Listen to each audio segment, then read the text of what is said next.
You don't make a revolutionary product by trying to beat a competitor who's an incumbent. You make a revolutionary product by looking 3 steps ahead and saying, let's get to that place before that person even knows that that place exists.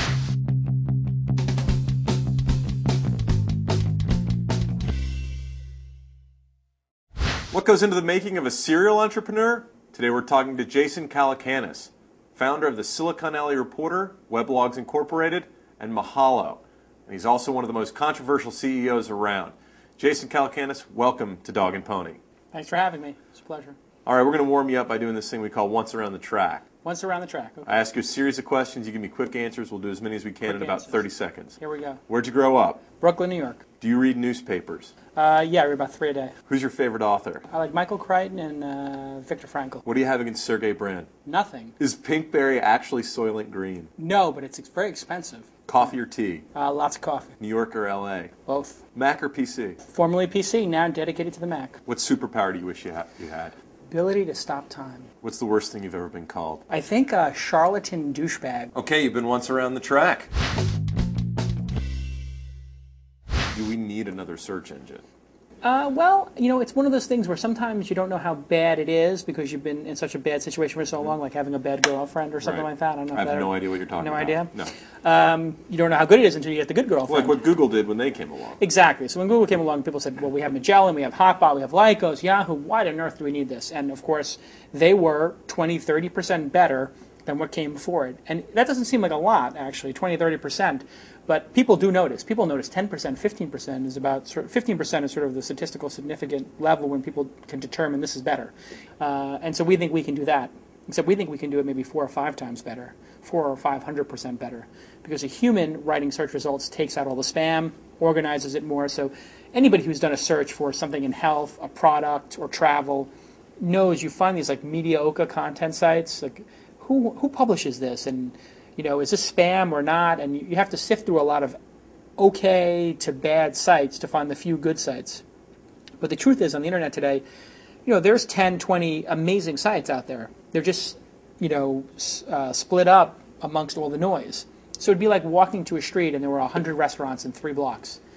Well, you could have 10 great restaurants there, but your chances of getting them are 10%. What if you had a human go to all 100 restaurants, determine which 10 were the best, organize them, and say, here are the best? And that's what we do. So let's talk about building your organization. Yep. Do you tell people, hey, come on, let's go take on Google, or what's the attitude over there? I like to give people a little bit of a higher calling. So we're here to help is our tagline. And so when we interview people, we bring them on, we say, hey, this is what you need to be committed to. Creating the best search result on the planet. Helping people save time, save money, avoid dangerous sites or bad sites or mediocre sites. So it's a little bit of a higher calling, and the calling is really to serve. And that was almost the tagline, we're here to serve, but it's got a little bit of a weird connotation to some people, so we changed it to we're here to help. Got it. So it's more of a let's make a better product than let's take on Goliath. I mean, if you look at Apple as an example, right? If Apple set its benchmark for the iPhone to be better than the Razor, you wouldn't have the iPhone. You don't make a revolutionary product by trying to beat a competitor who's an incumbent. You make a revolutionary product by looking 3 steps ahead and saying, let's get to that place before that person even knows that that place exists. So it's the competitive thing, it's a little overblown, I think. Got it. Yeah. You've been somebody that over your career has said what he thinks, whether it was inside of AOL or within the ecosystem of search. You're telling people what you think. Is that part of your career strategy or just who you are, or what? It wasn't premeditated. I think I was rewarded early on as a journalist for being blunt and being honest. And, you know, when you're a journalist, if you get the scoop and you say what's on everybody's mind but nobody will print, that's when you become like a really well-respected journalist, right? So in the magazine, I would break stories, you know, Microsoft is doing this and people aren't taking it so well or whatever. And I was like, wow, I'm getting rewarded for being the guy who's brave enough to tackle the hard story. So then when I became an entrepreneur, it was just an extension of what I'd always done, which is just tell the truth and be honest and not filter myself. And then when I started blogging, that's an ultimate platform for being blunt. And I never cared about upsetting anybody in the industry because I was always an outsider. And so I've always just operated in a very blunt and honest way. And what I find is, you know, the truth shall make you free. And so even if I make a mistake, I would want to know about it early. So if my opinion is absolutely wrong, if I state my opinion as bluntly as possible and it is wrong, I'll fail fast, as Esther Dyson would say. and I'll reiterate and make the product better. So I have no ego about it. I just like to be honest and blunt and put it out on the table. What's phase 2? Where does it go from here? The first phase is what exactly is the product? How does it work? Getting the kinks out. And phase 2 is, okay, now you've got a product, you've got an audience. How do you scale it? So get more people into it, and then how do you extend it? So what do you put next to it? And I'd be lying if I knew all those answers. But that's sort of the fun part about it is, as an entrepreneur, you sort of start a mission that's very broad. We're here to help. And then you sort of, you follow your nose and you find opportunities. So that's why user testing is so important. We built a lab, actually, at Mahalo. So we have 5-10 people come in a week and use search, and we record them. So if we can compress the time between your search and your goal, that's kind of magical. So it's sort of where Google and Yahoo stop working is where we start. And that is going to provide value.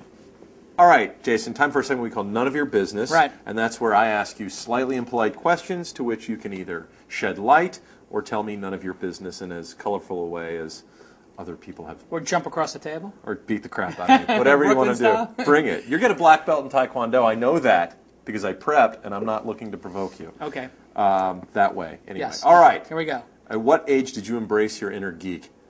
Oh, gosh, that was early. PC Junior, 1982 or 83. At what age did being a geek start to pay sexual benefits? Let me think about that. I think that would be college. Because in college I worked in the computer lab.